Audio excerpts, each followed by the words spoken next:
for Impact from Organize Your Better Tomorrow. If you're listening to this, it is almost certainly a recording, but we do the show live on Mondays and Thursdays.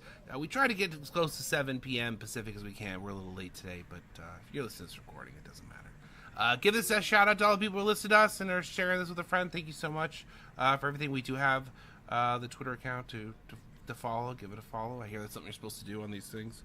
We got a lot to talk about today. We've been going off about Trump and everything that he's been doing because it's just one mess after another. We're talking about right now. There's a lot of talk about the new COVID variant. It's on everything. We're going to talk about that. If you follow me on Twitter, you probably already know my stance on BA32. We've talked about it kind of recently on the show, but it's amazing how far this spread. Though, I mean, if you think about it, it is validated information from validated sources. So, I mean, I can understand why it did, but it's just the information isn't correct, or at least we should say when it went from the CDC to CIDRAP, it stopped being right.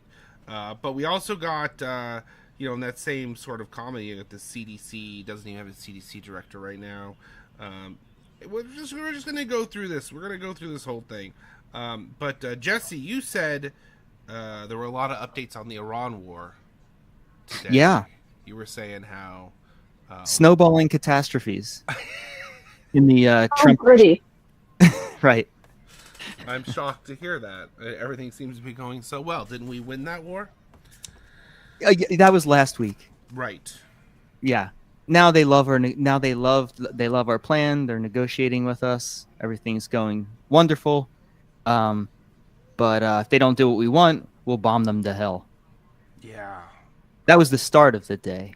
That was the start of the day. And where has it changed since we started the call? Is it have we won the war, lost the war? I heard more troops were going to Iran. It's not a laughing matter because I've heard more boots on the ground. People are really dying. I'm laughing what a jackass Trump is, but at the same time, like, it is a truly terrible situation. That is we are sending more troops, right? That's another thing that happened late in the day that they're considering another 5,000 troops on top of the other 5,000. But yeah, he was saying earlier in the day that they were begging to negotiate with him, and then and everything's going great, and but we've killed so many of them, so there's really not that many of them left. But the ones that are left, they're begging to negotiate, and then it was reported a little bit later that nobody contacted him. Nobody really does want to talk to him. They put out their own plan, their own negotiation plan, and he's got his 15-point plan, and they're very far apart. But what happened late in the day was that the market pretty much crashed like 500 points, and minutes afterwards, he said, per request of the Iranians, I'm extending you remember how he extended right. 48 hours to 5 days? Right. 5 days would have ended tomorrow. So now he extended it again, according to him, per their request, to 10 days, ending Monday the 6th at 8 p.m. Eastern Standard Time. But then it came out again. There's been no such communication with Iran. They didn't ask for this, and then the news came. Does he know they have TVs? Does he know that they have access to the internet and they can see what he's saying? Does he know that? Or like that we have access to the internet? Like he doesn't think. It doesn't seem like he thinks like. What is the audience that he's performing for? I don't know. I feel like we've seen this Trump before. I feel like this is the failing business Trump. Like I feel like this is the stage of the business is failing and Trump is just saying like whatever to buy like 5, 10. It's like he's been like stealing money for years. He's finally getting caught, and now he's just trying to like buy 5 more days, 10 more days, 20 more days. Like it's like a behavior you see with people who are like up to no good, where they're just like, just hold on a little bit longer. And I feel like that's where we are with this. And there was this whole thing, we've talked a lot about economics before, there's this whole insolvency thing going on from the Treasury. And I am pretty sure So like the federal government, the Congress issues money, the executive branch spends that money, but then there's like extra money left over, and then that money sort of builds up, and there's like just extra money around, and that money is disappearing, and there's no extra money to pay for stuff until Congress issues more money. So I'm, for all the talk we've had, where I've said that the American government, it's not possible for the U.S. government to go bankrupt or default or whatever, but it seems like the executive branch can. It seems like he found a way to do it anyways. That's my interpretation. Maybe I got that wrong, but that's kind of like my understanding of how everything works and what they mean by that, because the Congress can issue more money and that's no problem, but eventually the Treasury runs out of money because it needs Congress to issue money. And so you're just like, that's kind of where we are. And it's just weird. He's got like this presidential slush fund that he can just reach into and fund a government program if he feels like it. Yeah, I mean but that's how our government's set up. Like if everyone's, we used to talk a lot about when we did this show it's been 2 years now. When Biden was doing his thing, we were talking about Trump was getting ready to move into office because it looked like he was going to win and we couldn't do anything. And it was all talking about how much people don't realize our government, a lot of it's built on good faith. Like the faith that people are going to handle things properly. Like there's no enforcement for Supreme Court rulings other than people just kind of do what it said. You know what I mean? Oh, I'm going to hold you. Oh, Supreme Court said I'm going to let you go. Oh, damn it. Like that's kind of always been how it was. And now it's like, maybe I'll do that. Maybe I won't. What are you going to do about it? He just operates that way, with everything. It's just like, he'll tell the world something, and then he'll do something completely different. He'll tell Iran something, he'll do something completely different. I think there's something to take from this. There's a bunch of things to learn from Trump that are positive, net positive, in the sense of how, assuming they don't pass the SAVE Act and turn everyone into the Handmaid's Tale, which seems to be the goal with ICE at apparently the ICE at the airports is a part of the Handmaid's Tale. Apparently that's a thing. Anyways, assuming that isn't able to happen, which we'll see. We'll talk about that in a minute. We can learn a lot about what presidents can do, and I don't mean in the sense we need to have a corrupt Democratic president. I mean, they are politicians after all, so you kind of want them to be the least corrupt possible. They always try to be the most corrupt, so I don't even know. Point is we need a president who wields with the kind of power, but for a moral good instead of chaotic evil. Mm-hmm. Pulling out the D&D charts over here. We got the Joker in charge of things right now, and I'm not saying we need a Batman, but probably Harvey Dent pre-Two-Face kind of vibe. I'm just saying he's big on anti-crime. He was cool until they burned his face. It's Batman lore. It's not time for that. Point being, someone's gonna get mad at me. No, Harvey Dent was a bad guy beforehand. I don't need that kind of hate. We're always told that the Democratic presidents have no power. Right. And I do appreciate to follow the rules and the law and do things properly, but there's clearly a lot more that can be done, and things can be a lot more, heavy-handed if they wanted to be. I think a lot of it, though, is the push for, we're always trying to get, equality or healthcare or, basic human decency and, maybe no for-profit prisons. That'd be cool. Anyways, yeah, for all the SAVE Act voters are stealing votes, we have for-profit prisons that those are tactically placed to be counted in the census to change how votes are distributed to certain states. So they get more representatives if they have more people. So if Texas has a bunch of for-profit prisons and they ship people in from other states to be in things, they get counted in the census and then they get more representative because of those prisons. So having they could do it technically in non-for-profit prisons too, but that's just something that people should be aware of. All this stuff, that's the way they're rigging the system of power, and even that's not working for them. But we can learn a lot from what Trump is doing in the sense of how power should be used for good. It may be that would be a really great basis of whoever the next Democratic candidate could be, because we watched Gavin Newsom completely. Can I use the phrase "shit the bed" on the show? I feel like we just watched Gavin Newsom completely shit the bed on his position. That just feels like that man will say literally anything to anyone at any point in front of a camera. He's he reminds me of Anchorman, where it's if you put anything on the teleprompter, he'll say it. And he'll just say whatever he thinks you want to hear, and I don't even think he knows what these things mean. I think he just kind of says it. It's weird. That's the thing with him. He's such a politician. Like, are you talking about the 180 on the sort of on Israel talk, Zionist one? Yeah. Yeah, like last week he said one thing about it, and then this week no, that's not what I meant.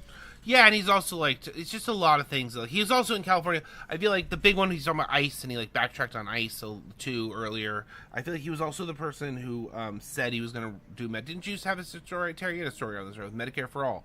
He went to the nurses and was like, I'm going to pass Medicare for All, and he did not. He promised right at the convention and didn't do nothing.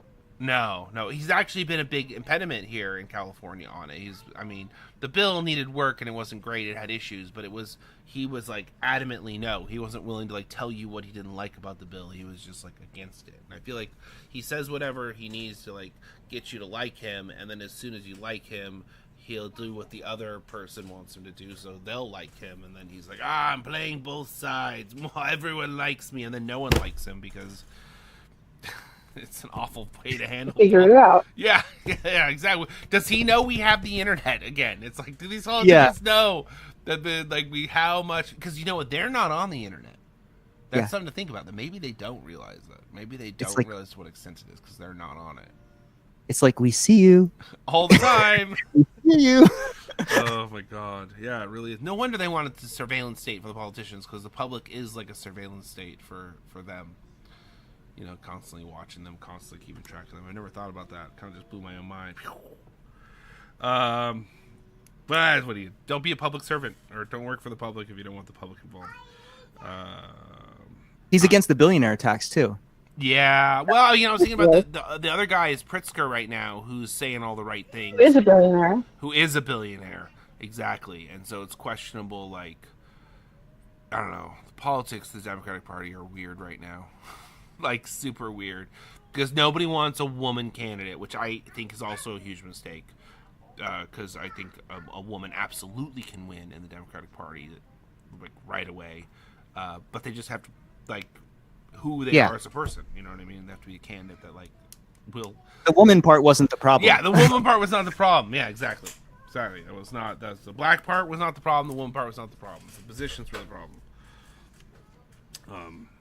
Now, I think there is something to say about the right will come out and vote harder in those, like, racist, sexist, misogynistic situations. But that is true, but we can outvote them if you inspire the Democrats to win. I think that's, and that's what we're learning right now. Because I heard, back to you, Terry, on this Florida, kind of making fun of Trump, a little glimmer of hope in the whole... Yeah, we flipped 2 seats. We flipped a state house seat in Palm Beach County where Trump lives. Right. And voted by mail. As a felon? As a felon, yes. And a candidate running against her was Trump endorsed. But she talked about the things that we care about right now, like affordability and property insurance, issues that really matter to us here. He really didn't. Yeah, and this is the first time a Democrat won that seat in a century.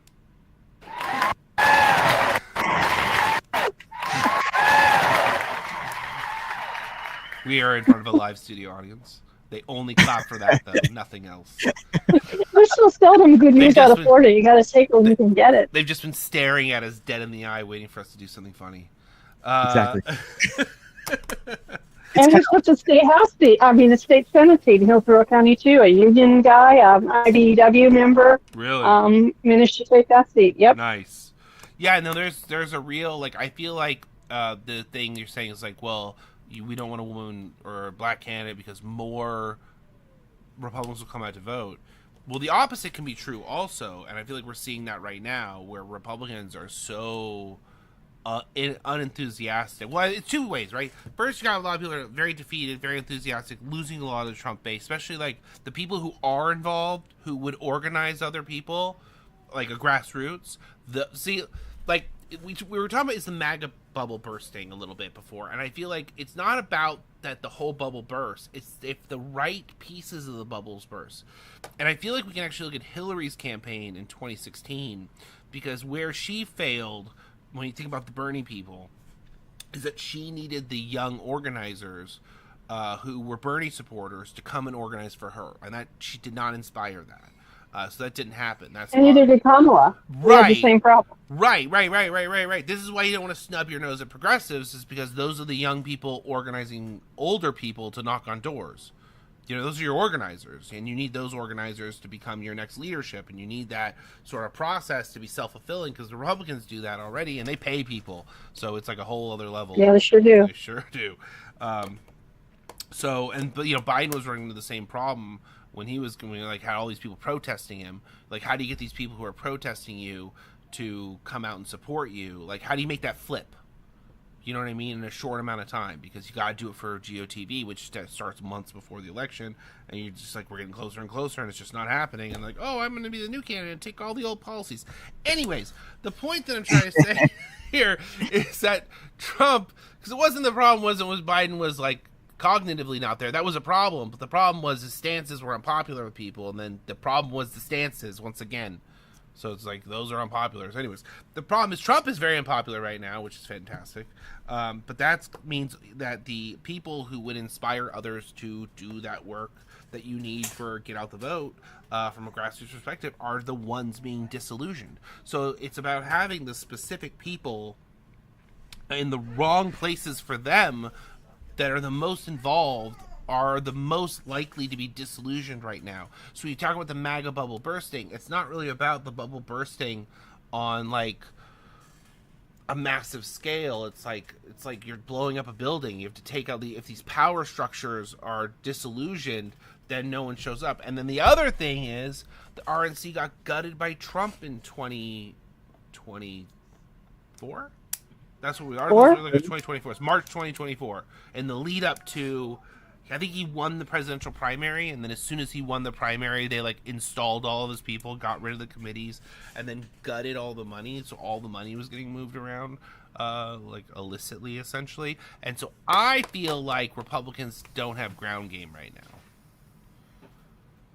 Good. Like, Thank you, Terry. Thank you for that important analyst input. Good. Yes, I agree. Good is solid. Yeah.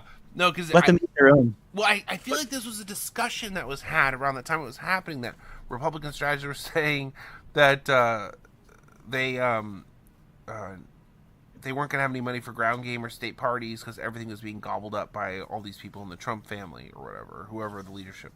It seems like the entire Trump presidency is nothing but a giant grift to funnel money into his pocket and those of his cronies. That's all it is. Definitely the second round. I don't feel like the first round was as badly that, but I think like in the second round, he realized. I think all it is. Well, he had a lot of time sitting in court trying to think about something else, and I'm sure he thought about how much money he could have stolen if he had just really been the person. Because for him, he doesn't see himself as this person that they were telling him he was in court.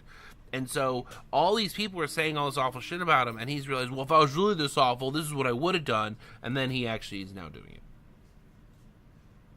And he's trying to steal everything that ain't nailed down. Yeah. Yep. Excluding some of the nails. He'll take those too. Well, that metal's worth more now. I know. Oh, you caught me off guard. Yeah, I noticed in the short term, we're about to learn a really, speaking of economics, a valuable lesson, because I've been saying to people, and I'll argue economics and inflation. I'm trying to explain inflation to people. And inflation is we had reached a place where crude oil was so stable, it was no longer the driver of inflation. But for years and years and years, it was the primary driver of inflation. If oil was really high, especially during like the Gulf War and all that sort of stuff, it takes more to ship, takes more to cost more oil, that's more money, everything costs more. So like I noticed at the grocery store, all the prices went up. Like especially the things that were like heavier or like required any hauling, like all those things prices went up. Gas prices here in Los Angeles are like, we saw like close to $7 a couple places. It's getting up there. It's going to get worse. So it's just the beginning. Yeah. Actually. So the inflation metrics, because we look at inflation only in the past tense, are going to be ugly. We're seeing really bad inflation right now because of crude oil prices. And it's not even that crude oil prices, they themselves are that expensive. It's that the futures index is like, oh my God, but what if they do get more expensive? And so we're in the gouging phase of price increases, where they think it's going to go up, so they gouge you in advance of it going up. Yeah, and they're being artificially like held down right now as much as they possibly can, like with the lifting the sanctions and then also the releasing this strategic reserve. Like they're trying to keep those prices down. So like that isn't really going to last very long either. That's going to sort of disappear at some point as well. Yeah, I know. So I mean, we're always back to the strategic reserve and what that can do. Yeah. But Yeah, no, so all the talk about economics, though, oil is the primary driver of inflation, which is why we should not. I mean, it's why we both go to war in the Middle East. But every time we go to war in the Middle East, it makes it worse, and then we only get like a stable period afterwards because we stop bombing them. imagine we could have just been doing some sort of green revolution and created jobs and completely, been looking in another direction now. These people are too busy trying to spin the world back to the 1860s to think about trying to live in 2060. You know what I mean? They're like the way they're trying to like only, property owners or people who pay this much taxes should be allowed to vote. Like the right wing is going pretty bonkers and telling on themselves on what they really mean out of all this. And it just really is just like set things back to like all the advances of the last, no vaccines, right? Like that's why I said 1860s. Right. Make America Great Again is a really, really long time ago that they're thinking about. Yeah, they mean the South won the Civil War. That's what they mean. Seriously. That is what they mean. They mean the South won the Civil War. Yeah, 1861 to 1865. Look at that. Yeah. I had to look that up just to make sure. I was like, isn't that the 1860s? That makes a lot of sense. They want to go back to the 1859 and win the war. Yeah. It's 1865 Emancipation Proclamation. Yeah. I think so. Yeah, something along those lines. Yeah. Yeah, because it was at the end of the Civil War. Yeah. Um. So before that. Yeah. I had to I had to memorize a bunch of Abraham Lincoln speeches in junior high, and I don't remember any of them. It was like 7 years ago, our forefathers set forth in this great thing, foundation of this. It's actually beautifully written stuff. Beautifully written. He was a beautiful writer. For a guy who boxed his way through life, beautiful writer. Really not sure if that says something with society or that boxing was safer. Either way. I think he won a lot of fights, so that probably helped. So yeah, no, it's they want to go back to I don't even want to say it. I mean, talk about it in that context, like but that's literally what they want. Like that is exactly what they want. And it's interesting with all the, SAVE Act is like a big move to like disenfranchise women specifically. It seems like, or like poor people and women. I think because like who won't be able to put. But here's the thing that's so weird about the SAVE Act and what they're trying to do with that is I don't. These guys are not good at math. I don't know who did their numbers, but I would like to draw it into question because it seems like it would be elderly Republicans that would be the most affected. Like it seems like the people would be most affected in being able to get a passport. Like if no one's able to get a passport because they shut down the passport offices, and then that's the only way to do it other than like a birth certificate or whatever. It seems like it would affect old poor Republicans the most, which is like the largest voting bloc for Republicans. Am I on some? I don't think they thought it that far ahead. Right? Like it seems like it's gonna be. Yeah. They haven't thought it through. It's just like getting rid of all of the immigrants, not considering who isn't. And women, those damn women. Let's make things harder for them. I think it's describing the first lady. Sounds like Melania Trump. Should get rid of those women and immigrants standing right next to the president and his wife. Yeah. We're a country of immigrants, by the way. I think I really stand by, though, no one is illegal on stolen land. So, heads up on that. And I'm really pissed off about the birthright citizenship thing because, I don't know, because I nerded out and watched some videos on the debate for the 14th Amendment. and how it was specifically debated how it would be everyone who has children, no exceptions, no exclusions. If they're born in America, they were an American. And there were people who were trying to, back then, make it just about the children of former slaves. So it really does feel like 1860s is where they're trying to spin it back to, because that's like the big decision that they're hung up on right now, like a fight they lost over the 14th Amendment and how the 14th Amendment, and they're trying to get the Supreme Court to overturn that decision. Yeah, like it's anchor a wild babies. idea. I lost an argument like 200 years ago when or like 100 years ago, and I'm feeling really petty. Like you said, they're bringing 1800. 150 years ago, anyways. Yeah, it's just... Yeah, I'm kind of like puzzled by the whole thing, because you're just like, but don't you like not having like cholera and stuff? Isn't that... like, don't you... I'm pretty sure we didn't have plumbing at this point. Yeah, on some of this stuff I'm they a actually... fan of plumbing. What was that? About plumbing? I'm a fan of plumbing. Big I like fan. it. Big Oh fan. yeah. Big fan. Also, hot water. Hot water right to your house. Fantastic. Fantastic. Definitely. Yeah. Yeah, 100. They want to turn it back 100. Well, I don't know if they would like cholera back, because I get the impression they'd like to eliminate a lot of us. Yeah, I don't know, man. It's such a weird... I just don't know anymore how much is like real what we see online, and I'd like to believe that it's not actually that bad, but everything's kind of telling me that it is, so it's just something to think about. A little bit of a pivot. Want to talk about something real fast. Speaking of right-wingers, but more vaccine-related, apparently they're running with the... we've talked about this a lot on the show, so if you're listening, fantastic, thank you for listening. We've talked about this pofore, but we want to put some a little bubble around it so people can understand a little better context around it. There we go. The mRNA stroke risk. They're freaking out, saying that there is this hidden mRNA stroke risk with the COVID vaccines.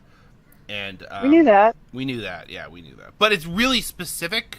But it doesn't change how like it's like when I'm giving this to Biff. Okay? It'd be easier to say which is which if either one were right. I'm gonna keep on using that, but there is a risk from it, specifically for older black men if they got the flu shot and the COVID shot administered together, and they did in front of us have a discussion that they were not going to put a warning on the product for that purpose. That happened 2 years in a row. And apparently the memo that came out is about how they softened the language before it even got to us to make it seem like less of a deal than it was. And to be honest, it is a very small risk. I don't think the mRNA vaccines protect enough to take that risk personally. And I do feel like, hey, Terry, you're a medical professional. What's the specific group of people who have the least trust about vaccines and medical procedures? I think that would be black men. Right. There's this thing called the Tuskegee, what was it, the experiment? Tuskegee, yeah.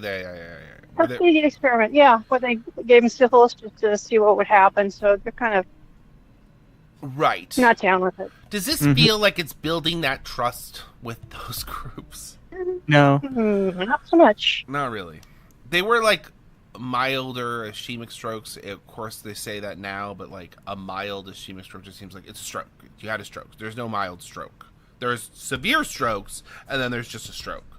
But there's no like, it was just a little stroke. They do have little strokes. It's still a stroke. Still a big deal. Still really important not to minimize. So that did happen, but it's not all people.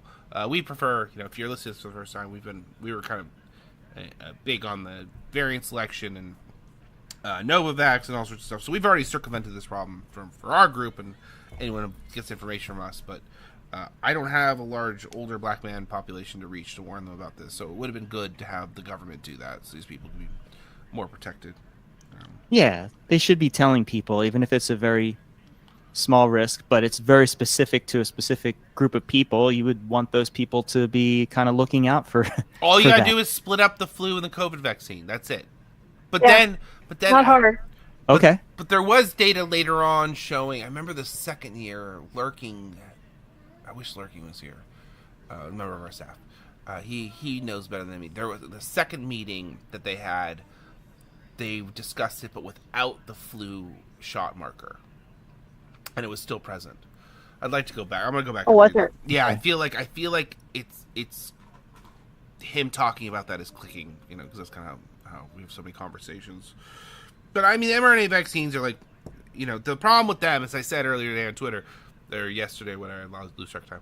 The problem with them is not their whatever this is. The problem with them, they don't protect people from COVID enough. That's the problem. So, nobody wants to talk. I feel like all of this is just a distraction from like the actual protective levels, which brings us to the BA.3.2 versus XFG argument. Ugh. Yeah, this again. Me and Biff is a relatively new member of our team, but he's been here a long time now, and we have been talking about BA.3.2. I don't know, since what was it, like December? Yeah, maybe even before that, like November, really. Right, when it really started popping around. And I have been adamantly of the position that it's not going to do anything, and if it was going to, it would have already. I have like stood my ground on that, and we're back at that conversation again because the same people who were coordinating that conversation back in December are also part of this CDC draft that came out, which is right in front of me, I swear to God. It's actually, I mean, it's not a bad piece. I feel like it makes a good point. It gives a good history. It talks about how it appeared much, much earlier than it's being reported. I think the thing that's upsetting to me is, is this a new variant? Is this a new thing? And you're like, no, not even a little bit. It is, though, its own thing, which does make it technically a concern and something to keep an eye on because, what were they called? I learned a new word today. We use these charts all the time, but I didn't know what the chart was called. So I'm going to tell them it's a Dendrogram. Dendrogram, a tree-like diagram used to visualize hierarchical clustering, showing the arrangement of clusters and the similarity between data points. So these things we use, yeah, right. That was from memory. I did not read that off a website. So, so the dendrogram are these tree charts that we track variants and how we look at. They can be horizontal, or they can be vertical. But we talk a lot about the parent variants, and so you either go for the trunk of the tree or the leaf on the tree, right? So like LP81, for example, or MB181 are leaves on the JN1 tree. And we have actually a really good chart for this, which I wish somebody put in the comments real fast. If somebody wouldn't mind, whoever's up for that. But we have a really good chart for this, and it shows how BA.2.3 is its own thing.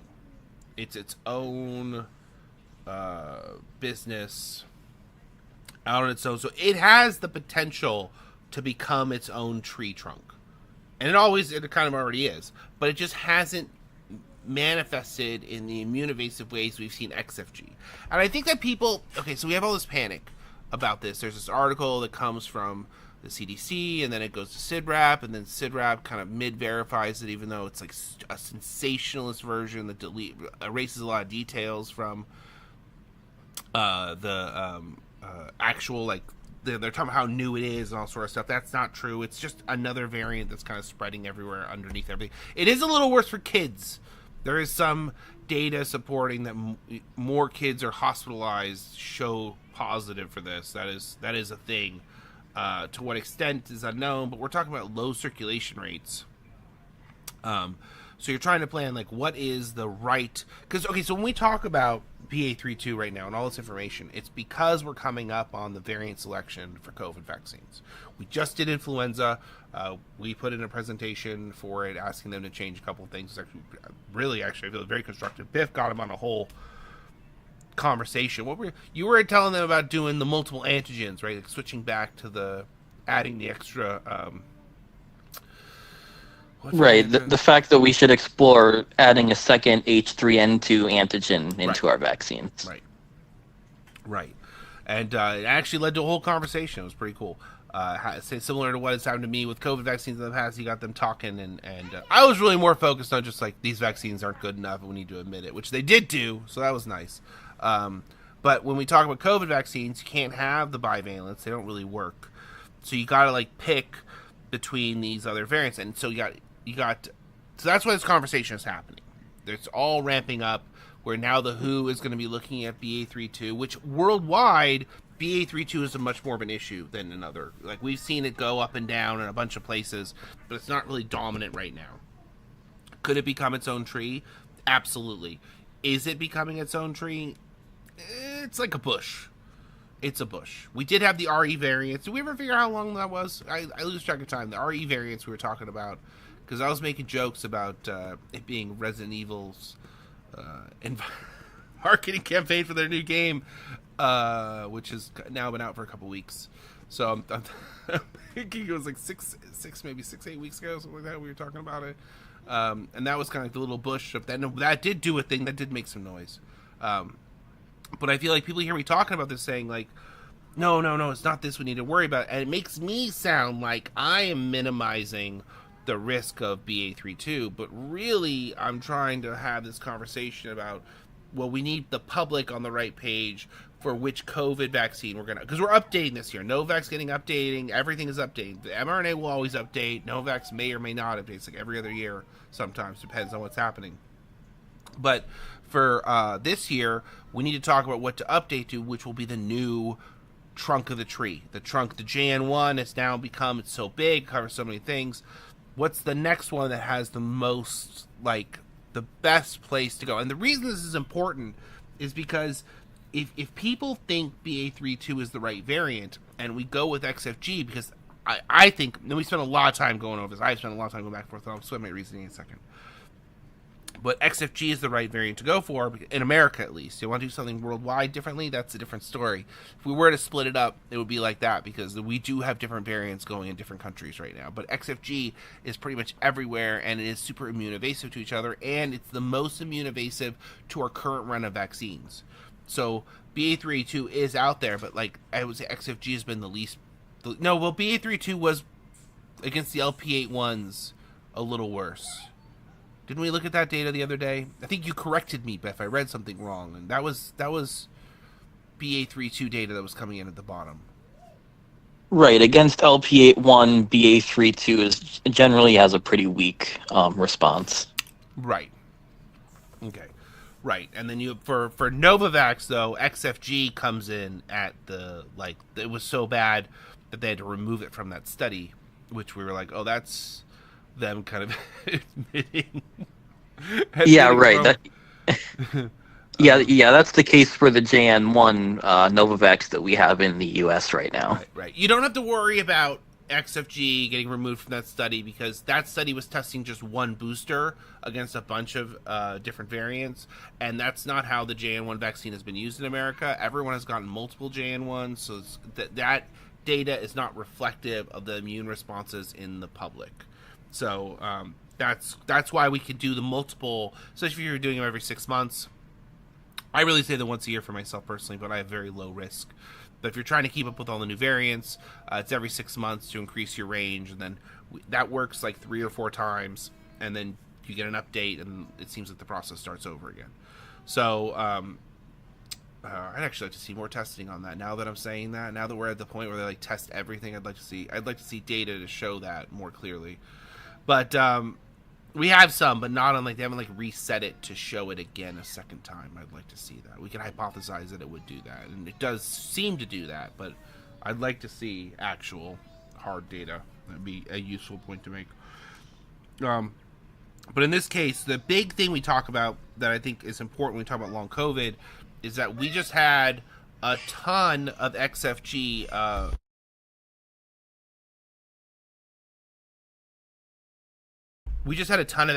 infections, every variant in America is XFG for the most part, except there's a little bit of MB181 still kind of going around.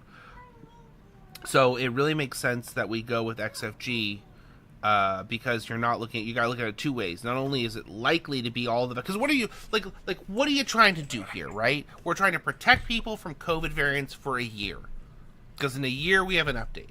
So if we don't know where things are going, and we know XFG has the lowest response for Novavax, and it's the highest circulating vaccine, and we need people to be able to get just one or a full series, whatever they want to do, because if they get the full series, problem solved, no big issue, everything's going to be fine. But if they get just one, you want to have the most protection. So, but then you got to also look at it backwards. Like, we've been using these to help people with persistence, and most people just got infected with an XFG variant.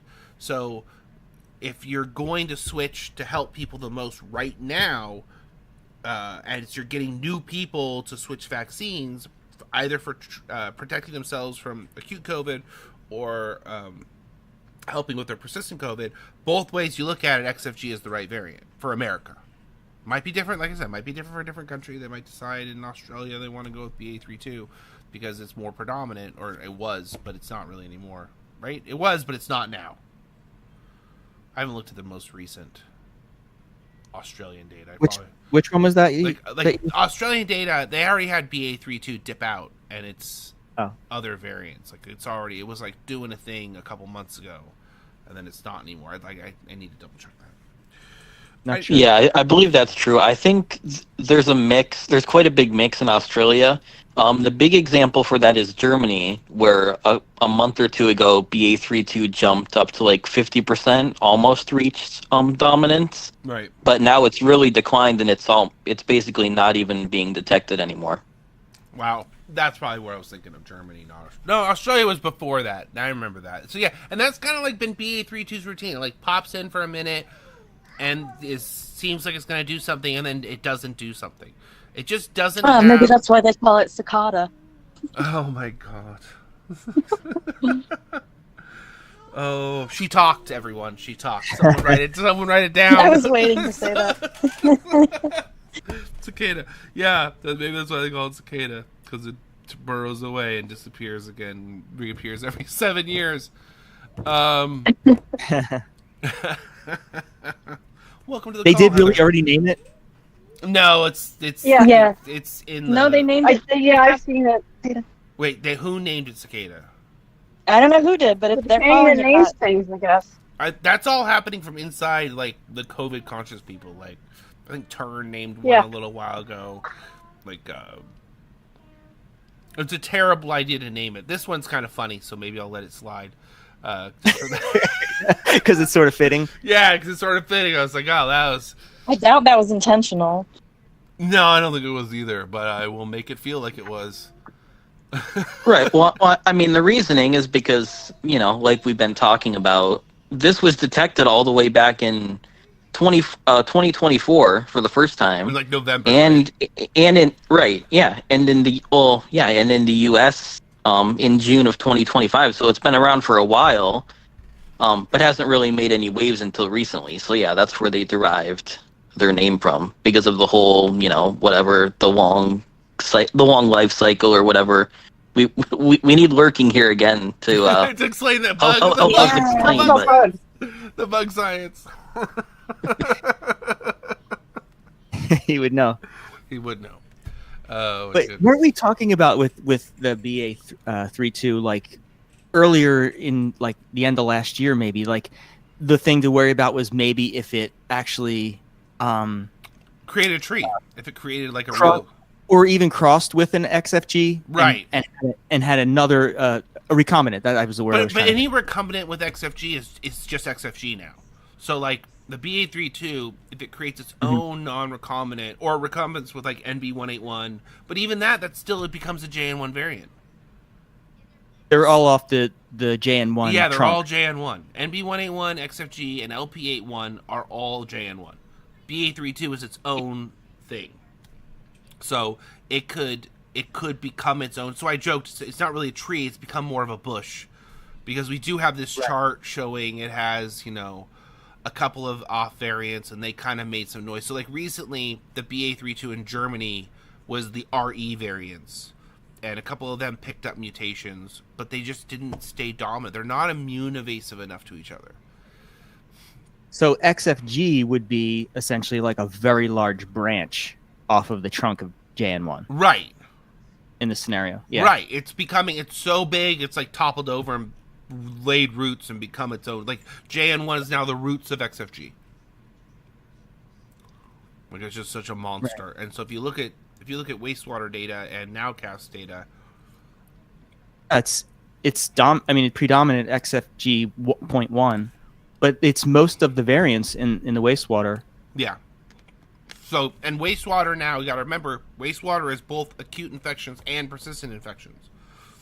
So, when you look at it in that context, it makes sense that we would want to do an XFG vaccine if we're using it for both protecting people from the current variants, which are all XFG, or some XFG subderivative, and then you have all the new persistence is going to be XFG. So it's like, it seems like kind of like an obvious maneuver.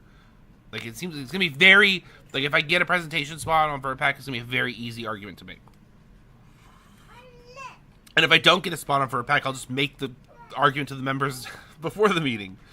So, I feel like it's a very simple choice.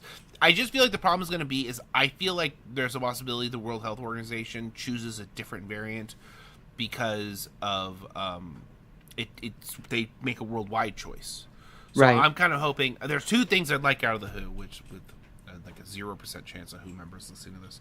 But the two things I like out of the WHO is one, to meet earlier for COVID vaccines, and then two, when they do meet, to recognize that different parts of the world have different, because I feel like they're in a really tough spot, and I feel like this is when bivalent starts showing up, because how do you choose between all these different sublineages, and they're all kind of JN1-ish, and that's the other thing. You look at it like when you look at these dendrograms.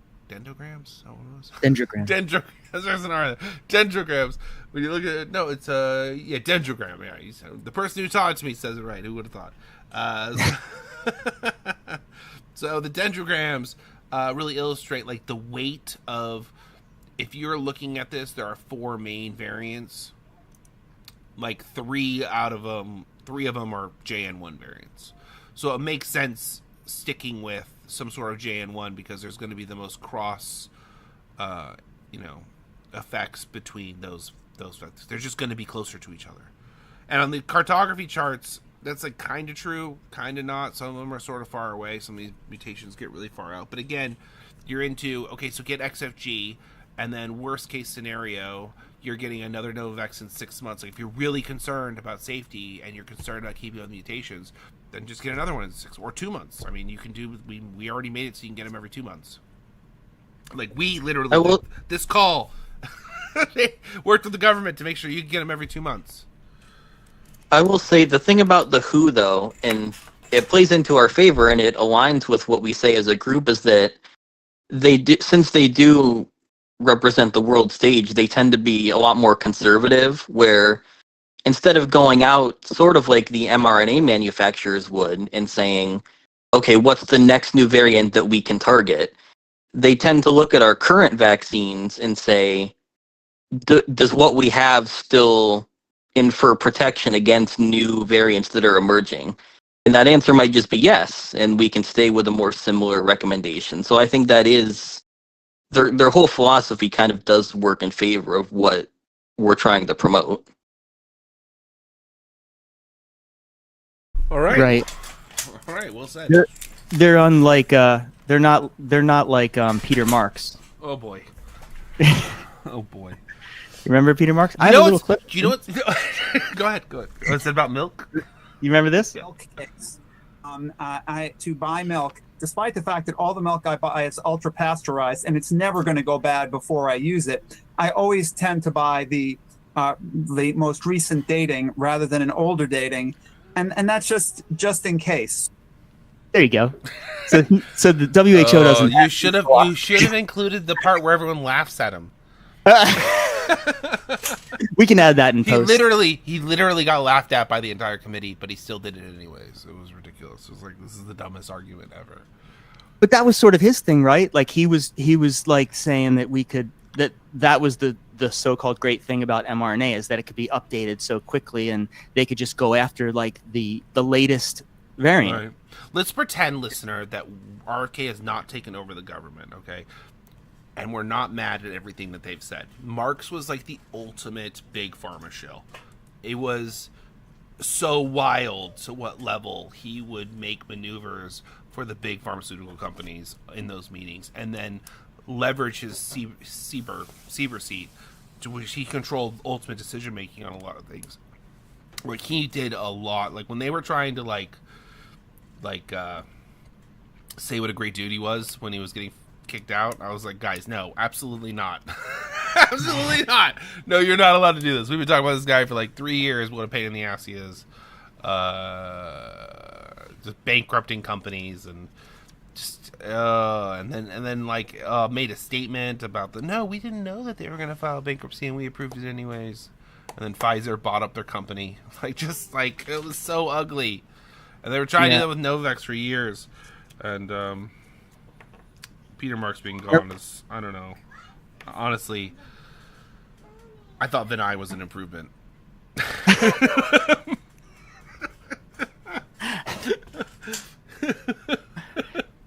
Peter Marks was pretty bad. That's how bad. bad Peter Marks was. Yeah, I thought Vinay was an improvement. That's not an endorsement of Vinay. No, not an endorsement. Thank you for clarifying.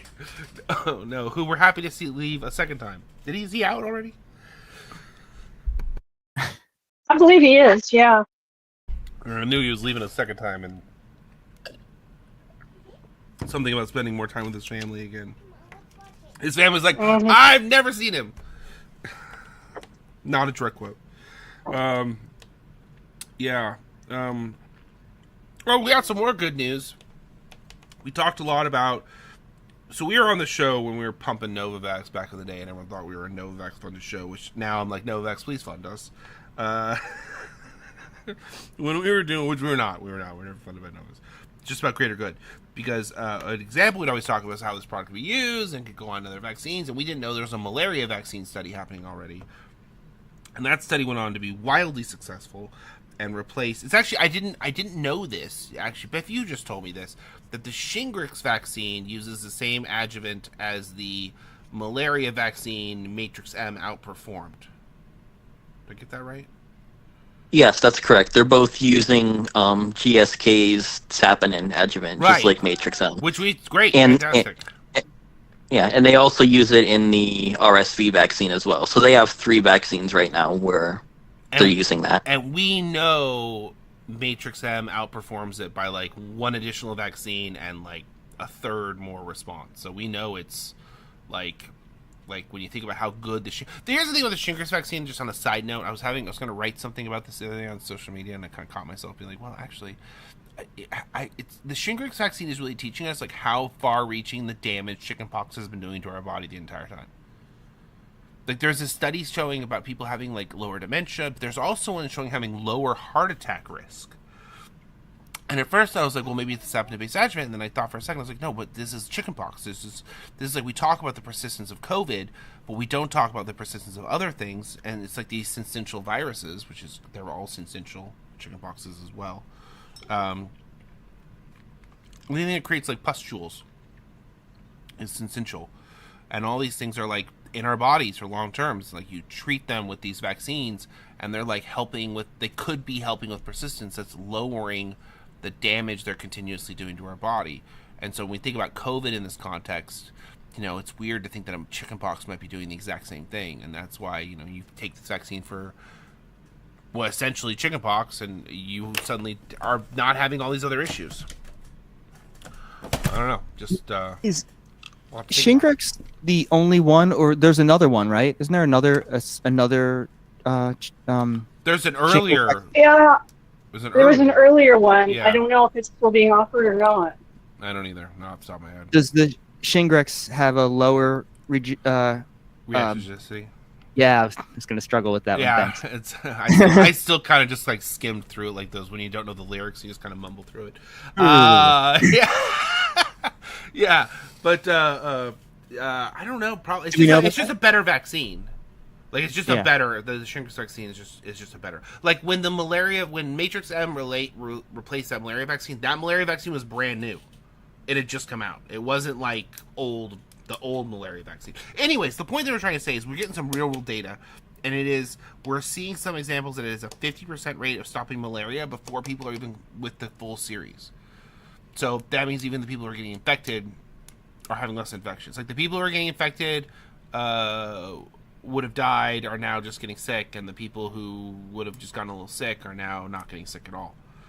So it's that's like straight up babies not dying from mosquitoes, right? That's big success. That's malaria, right? You know, make sure I got the right disease because it's hard to keep track of all these things. Yeah, no, mosquitoes, the number one killer of humans. Turns out it's not great white sharks. I was lied to. It's like the things they don't do. Even though every once in a while someone gets eaten by one. So that and quicksand. They really lied to us about quicksand. Though when you do run into it, you're gonna wish you hadn't. It's the tiny bloodsuckers you have to worry about. The other shingles vaccine. Are we still talking about? The other shingles vaccine was Zostavax. That's it was live. Right. Okay. Right. And you don't want to really give live vaccines to older people that might be immunocompromised or whatever. That's the whole thing.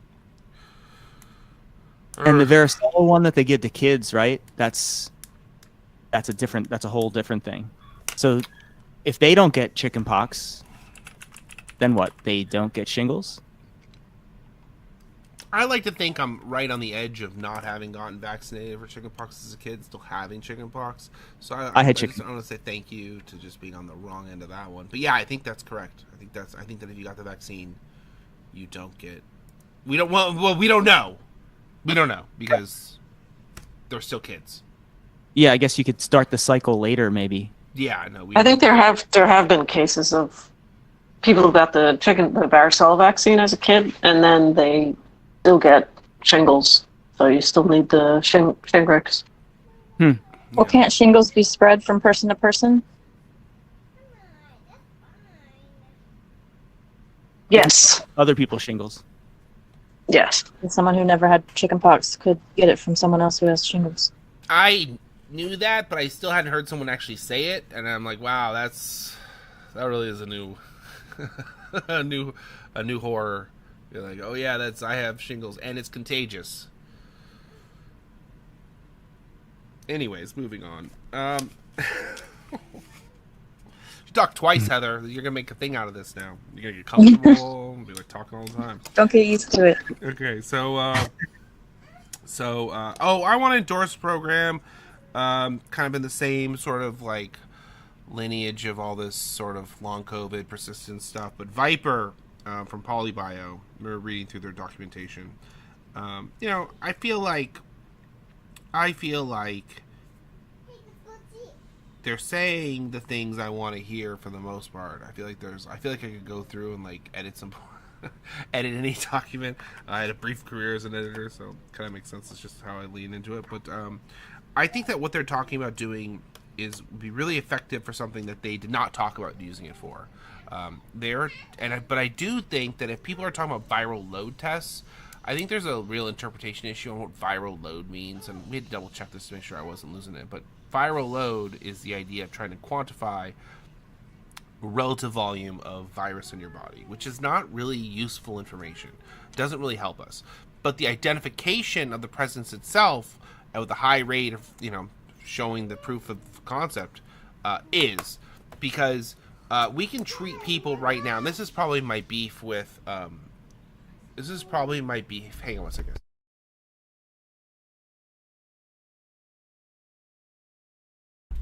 So my thing is that I feel like they have a 4-step process, and they want to figure out which project works, commercialize that project, and then go on to maybe create trials from there. And I feel like we need what they're doing, because I am of the thought process that there are a lot more people with long COVID than the symptoms show. I think there are a lot more people. We always see people who are non-symptomatic who will show up with persistence tests still. So Like, people will check the gut, they think like they're creating a control group, they end up testing everybody, and they find COVID in like 50% of the people. And that's testing one organ. So the likelihood of testing, more organs and finding more consistently is it's like super, super likely. And the risk is that, and we realized this in the call, a pre-call, finally figured out a way to visualize this, that if you've ever seen what COVID did to lungs during like Delta, where it like made these pustules in the lung materials, COVID is, since Omicron, is really doing that in your veins. So your vasculature system. So that's why there's this catastrophic heart and stroke risk happening right now. And I feel like this test would be really, really useful for showing people that they're at catastrophic risks who have no symptoms. So I feel like this would be less helpful for people who have symptoms now, because we kind of already have proof of concept of how to help them get better. Not ME/CFS. ME/CFS is its own thing. It is part of long COVID. It's really way more complicated. I do not want to minimize or oversimplify anything about ME/CFS, but long COVID is like a much bigger concept. It's much bigger. That's like 5-10% of long COVID, but it's like 90% of what you see on the internet. But like, people who are at this catastrophic risk are just going about their lives like normal. They don't know they're at risk, and then they drop dead. And it's been happening more and more and more through, you really see it more with like famous people, but it's been happening all over the place. Or advances in cancer, or advances in things, because it's also disrupting your immune system. So you got two ways that's really doing this right now. It's disrupting your immune system, so cancers, disease, all kinds of things can advance faster than they normally would, or not get identified by your immune system and removed. Because as I say, you get cancer a bunch of times in your life, but your immune system fights it. Not to say that all you need to fight cancer is your immune system. It's just a thing where you never become symptomatic.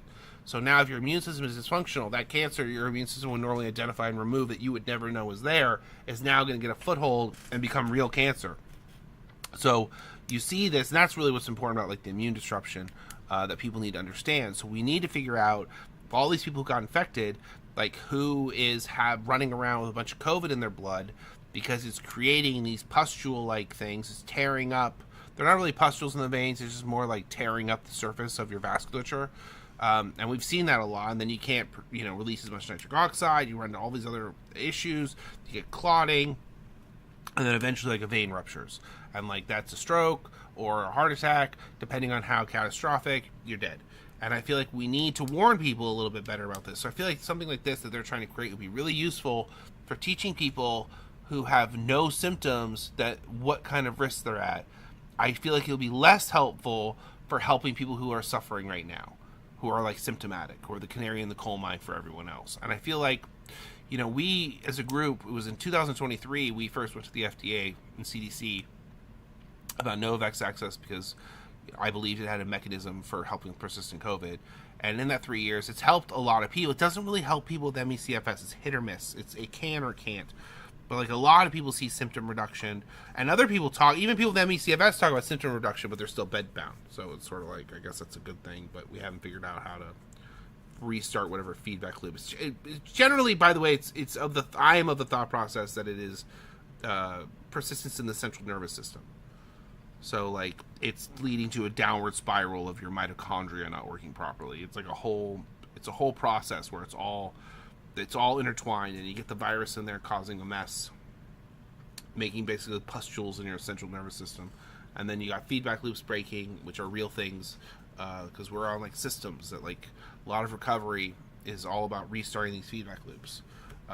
And we learned about feedback loops from Breeze, our original co-host, but he really taught me about that, and I had already been doing that in practice with my own recoveries over the years, with my own experience. And so put it into like greater context so that we can kind of explain it better to people who are trying to get better. Because I feel like even when you talk about Viper, which I endorse, I feel like they were raising $8 million to do this thing. It'll take a while. I think it should be done. It absolutely should happen. I still think it's putting commercialization ahead of helping patients, which doesn't mean that it's bad. It just means that we need to be honest about what needs to happen, and that even if we fund Viper, it doesn't stop the need for other trials and other ways that maybe PolyBio won't be in charge of, that are kind of like need the right theory for the right approach for how to handle persistence. And I don't feel like there's really been a good example of a study that followed the proof of concept that we used when we were helping people recover. And part of our presentation was all the people who had recoveries by using Novavax. But a lot of those people were also first waivers and second waivers and third waivers, and like Omicron waivers are dealing with a different type of disease. It's just, everything's changed. But if there is a mechanism for helping with persistence, it kind of goes back to why we want to select the right variant and why we want to do this. And we'll get this done even though the CDC director doesn't exist. How about that, right? When do you think we'll get a CDC director? You know what it is? Does anyone care about the rules around here? Exactly. Does anyone care? Yeah. When will we get a CDC director? Does 10 days mean nothing to you? I'm the only one around here gives a shit about the rules. I'm the only one around here gives a shit about the rules. I think there's an insinuation in Bhattacharya's statements about whether or not a new CDC director will be brought up, that he knows that he's within the 210-day rule. Like, he took over for the other guy, and he doesn't start over the 210 days. Remember, that's a question we were asking? Does he get his own 210 days? Can they just keep doing this? But apparently they have to put up an appointment, and then they can do the interim. And then that interim, every time they put up an appointment, it's another 210 days to have an interim director, under the pretense that getting the person into office and approved might take 210 days. So the 210 days are up. That's my feeling. I'm not. O'Neill's term, which was also his replacement. Yeah, because I think it seems like it's triggered more by the putting a permanent candidate up. So when you put the permanent candidate up, you can appoint a temporary director for the amount of time it will take to approve the new one. Right. When Monterez when her term sort of ended, they put up they got to put up an acting director, and that started the 210 days. Right. That's definitely the vibe that I got from this whole thing, based on what he was saying. Because why else would he be saying, oh, well, hopefully you'll get a new person soon? And then, I mean, they don't care. Nobody cares. So someone would have to take it to court. I just feel there's going to be a problem with, like, can Bhattacharya still sign off on everything after the 210 days? Like, how that legally works. And it's not until someone takes it to court, remember? He can do whatever he's doing until someone takes him to court to challenge it with a judge. But they've got to be, like, sort of approaching with caution in a sense, because they just pretty much got busted, like, for not following the letter of the charter and the rules and all that stuff. Trump said, unrelated but similar, Trump said he wasn't going to sign any new legislation until the SAVE Act passes. So you're kind of like, so what you're saying is I can mitigate the problems you're creating completely by just not doing the thing you're asking for? Is that what I heard? You know? And I feel like they could sue them for the 210-day rule, but they'll just put up someone more awful and more terrible than the last person. So it's almost like you mitigate the problems by just like, okay, fine, on this we'll let you do it, because he's the NIH director and the CDC director, but, like, they don't really, like, do a ton. It sounds weird for me to hear me say that, but, like, if you're not a micromanager, these agencies, and also they fired half the agency, so, I mean, there's half as much to do right off the bat. There's no ACIP for them to sign off on. Oh, God, that ACIP is... that is actually, I think, going to be a problem. I think ACIP is going to be an issue because when we start moving to... Because ACIP never met to confirm the flu order, right? Was that the last? I don't think they met to do that. We met with VRBPAC, but ACIP was going to meet a few days later. But, like, ACIP is supposed to confirm the stuff that VRBPAC does. VRBPAC's FDA, ACIP is CDC, and so it's like a two-step process where it goes through the different things, and then that's how it's legally approved because it's been facilitated through the process. And the HHS director can sign off on it, and it becomes the thing. So when it comes to the COVID vaccines and the flu vaccines approval, it seems like we need ACIP at a certain point. But of course, the thing, and we've discussed this a lot in the past, if there's no new recommendations that are given, it just defaults to the old recommendations. But the thing is that pharmacies and states and insurers don't like that. They kind of want what is essentially a courtesy that ACIP always does, which is renewing them every year. Right. But that's not a legal requirement. Right. We were going through this last year with right. With the COVID vaccines. Right. So if there's still no ACIP after VRBPAC when they decide in June or whatever the next variant choice. Yeah, they won't approve that choice. It would just go to like the HHS director or something like that, or the CDC director, which doesn't exist. And that's where it gets complicated, right? Because if they had ACIP, then ACIP could just sign off on it, and then CDC director would be like, "No, who gives a shit?" You know, everyone kind of look the other way. But if there's no ACIP, then there's a lot of attention on the CDC director, and then that's not really legal either. So you're like, but the insurance companies have already been lax about these guys are idiots and they don't know what they're doing, and so they still continue to insure. It's going to be a freaking mess in a couple weeks. Trump's government is really just hanging on by a thread. I don't. It's certainly hanging. It's like held together with certainly duct tape. hanging. Yeah. It's hanging by something, well, like a rope, a thread. Yeah.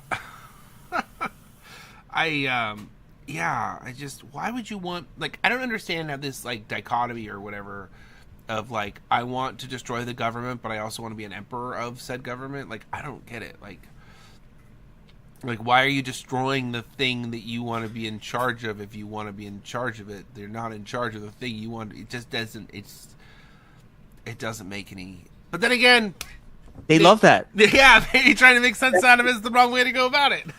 Like unitary executive, just let the president do everything. There's no purpose for government. Just let the emperor, let the emperor from on high say what's what. They like a daddy. What was it? We need a Brutus, and what's the other one? The other guy, Brutus and Titus or something like that. The guys Cassius? The guys who organized the assassination of Caesar. Yes. Yeah, the I didn't say it. The Ides of March. Ides of March. We're past it already. Yeah. I recently learned Romans had a system for fractions and Roman numerals, and my mind was a little blown looking at how the system worked. I was like, of course they have fractions. Why would I think they didn't? But they had a fractional system in Roman numerals. Today you learned. Random thought for the day. So let's see. Did we get everything? What do you think our chances of winning or losing the Iran war is by next call? Do you think we'll be in a different war, or do we want to take odds on that? Should we? I don't want to make light of war because we're like people are dying, but at the same time, Trump says something different every couple of hours, so it's hard to say. Well, yeah, it really is. It's hard to say whether he's like running another trick or just flying, by the seat of his pants like every single second, just seeing what happens. But it was clear when the market went down that he just jumped in and just added 10 days and said that Iran wanted that. This is what's so repetitive about this whole situation. I thought you were talking about the last time he did this, like a week ago. He did it, yeah. He just dropped 600 points and he jumped in and was like, "Oh, maybe not. I don't know." Yeah, that time he did it. That time he did it in the beginning of the day. This time he did it at the end of the day when the market closed. So he saw how badly the market reacted to all the news that was going on during the day, and he decided, well, I won't say I'm going to bomb them to hell. I'll say that I'll give him another 10 days. There's got to be a better way to teach Trump about economics. Like, there's got to be a better way. Like, we're trying to teach him, like, the basic economics of the country by crashing it in real time. And it's sort of like, oh, it turns out if you attack Iran, it affects oil prices. And if it affects oil prices, it affects futures. And if it affects futures, it affects shipping. It affects shipping. He, like, just learned about groceries, man. Like, the dude's got no business. Here's the one thing I'll say. It looks like Hegseth is going to be the fall guy. The sooner Hegseth is out, the safer we all are. That's I think if there's anyone who's going to push a big red button, it's going to be Hegseth. That guy makes me so Absolutely, he's crazy and dangerous. Yeah, we can still keep doing that Saturday Night Live impression. I'm fine with that. Colin Jost, keep going. But other than that, this guy's got to go. It's not worth it. The impression isn't worth it. Like, he's the one who's like, this isn't working. We got to blow him up more. No, we don't. Yeah, you think he's Did you hear that his pastor, who is a white supremacist, said that James Talrico, who's running in Texas, should be killed? Nice. The Christian elected pastor. Wow. I did hear about that. I did not hear about that. That was... Yeah, he did say that. The least surprising news of the call, but awful. Turns out wishing death upon people is bad. What's that called? Imprecatory prayer or something like that? When you, like, wish bad on people? This is number 2 no things idea. you're teaching me today, Jesse. Yeah. I don't know what you're talking about, man. I think we call that putting a spell on someone, I think, or like a curse. I think we call that a curse. Curse. Yeah. This is done by, like, evangelicals, I believe. This imprecatory prayer. We'd have to look it up. I don't. Yeah. It's the end of the call, man. I'm not looking up anything else. I'm done. You already got me with the one. I was like, a dendrogram. We've been using these things this whole time. We didn't know what they were called. That's embarrassing. So naturally, I'll poke fun at myself for it. So don't let this don't let this BA32 panic freak you out. The people who are pushing it on social media are never right about the variants, and basically, you should be way more scared of what XFG is doing, because it's making a new variant like every 2 weeks, and they're all over the place. There's a ton of them, and they're all immune invasive to each other. So I feel like we have a big enough worries about XFG that we don't need to be worried about some random thing. And if it does something, it does something. But like until then, like aiming for this tiny little hole in the wall when like the entire wall is what we're trying to protect ourselves from, it doesn't make a lot. Like we're not letting the building fall on us. It's just I don't know. I don't understand. I don't understand these people who do this who like want to be right about this. They just you know what the best way to be right is, just for the record, guys. I want to teach this is where we're gonna end the call on. The best way to be right is to be right. All right, that's it, guys. This is fun. That was Brace for Impact. Anyone got anything they want to say on our way out of here? Perfect. What was that? Nope. Leave it on the field, folks. Leave it on the field. All right, everybody. We will be back Mondays and Thursdays. Feel free to give us a follow. Thank you. We also have a Discord. I'm supposed to say that. There are people